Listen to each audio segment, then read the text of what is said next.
Um, I don't know, to be honest with you. I know my regular people are going, my mom, my dad, my sister's gonna come, so, but I mean, of course, it's exciting for sure, but, my goal really is just to go 1-0 this week and win the game down there, so. Were you a Falcons fan growing up? Yeah, I actually was, growing up, my dad had season tickets, so I would always, go to the games with him and stuff like that, so. Who were your favorite Falcons players growing Probably Julio, and Matt Ryan, of course, growing up, so those two. up? Just I know you're pretty micro-focused on a regular basis, but when you look at the big picture over the next 7 weeks, the next 7 games, what would you like to see this offense do as it continues its evolution? Just keep improving, keep putting points up on the board. I think we've done that, in the past few weeks. But I think the main thing is when we get those opportunities at the end of the game, is just to finish those off. So those, 2-minute drives. Coach pulled up a stat today that, we are the best team in the league when it comes to the end of half 2-minute drives and stuff like that, offense and defense. So we just want to translate that to the end of the game. A lot of players were putting out tweets this weekend about natural grass and Yeah. about how they think that's safer. Where do you stand on that?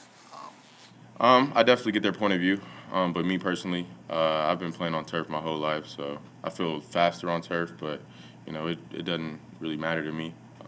So, yeah, but I do understand the injuries and cleats getting caught up in turf and stuff like that. So with the vast majority of players and guys wanting to play on grass and stuff like that, I'm fine with playing on grass too, but turf doesn't bother me. How are you feeling? You said after the game, Sunday you were hurting pretty bad, and it hasn't been maybe a cumulative effect, you think, from all these hits this year? Yeah, I don't even know if it was a hit. So it was just a running. My legs just felt heavy after the game and stuff like that. So the guys in the on the strength staff said that my load's been pretty high. So just doing a little bit of tapering back, this week in practice and stuff like that. So.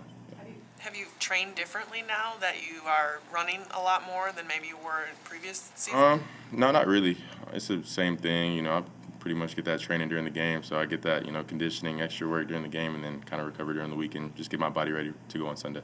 Doing some pretty amazing things the last couple of weeks in terms of setting records and stuff like that. Have you heard from any players like throughout the league, maybe former college teammates or anyone like that surprised you that reached out to you?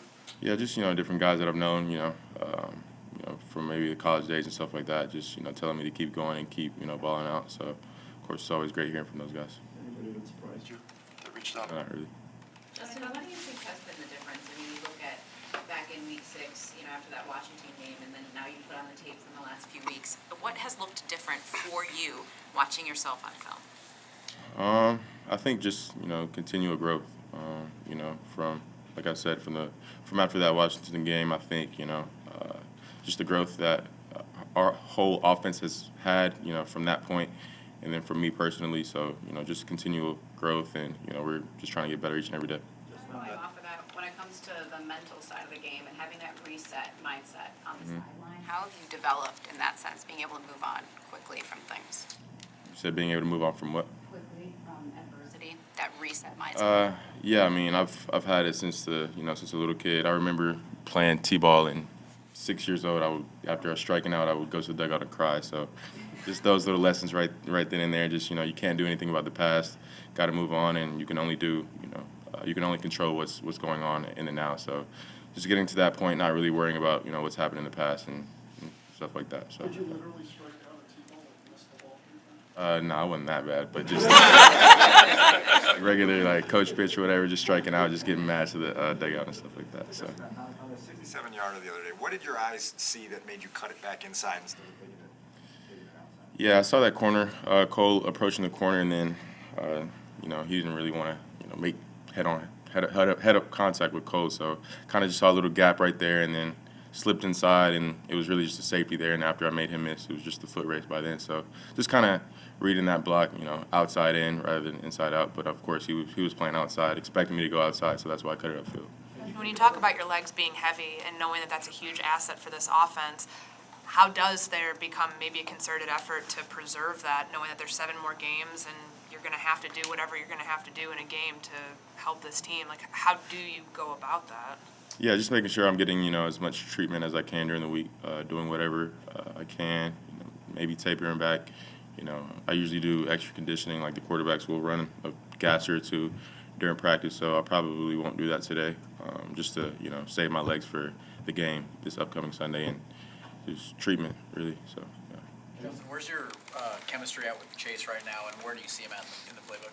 Yeah, he's getting better, each and every week. I think with the details and stuff like that of within each and every route. So again, just like I said, 3 weeks ago, where he's coming in and having to memorize the offense, memorize the formations, and not really having that base or foundation like the other guys on the offense have. So you kind of have to work him in slowly.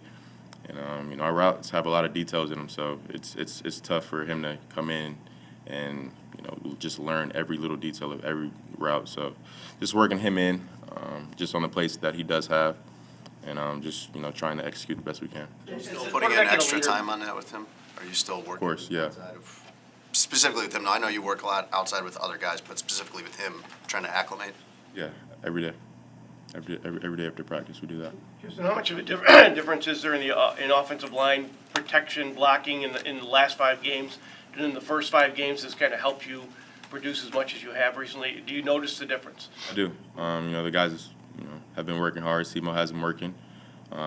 They've been great with the pass off the games at the D-line, try to run. So just like I said, we're all on offense just trying to improve each and every day.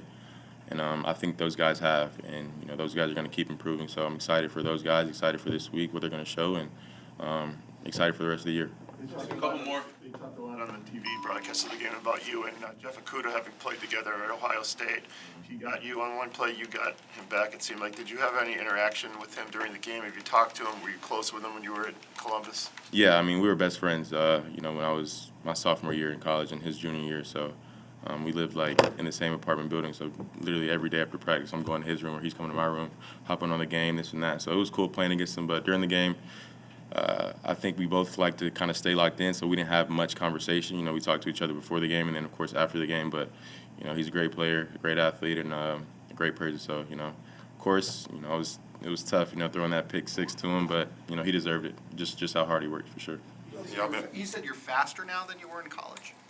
I don't know.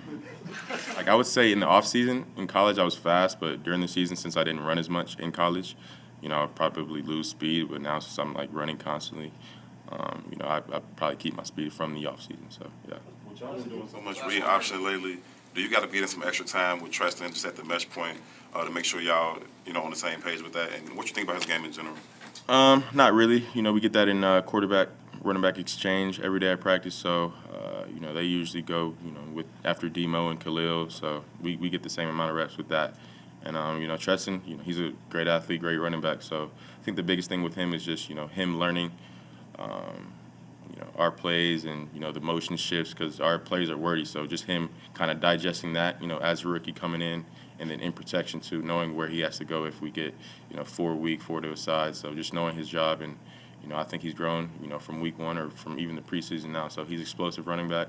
He's great with his hands, and I'm excited to see what he does this week. Nice job. Sure.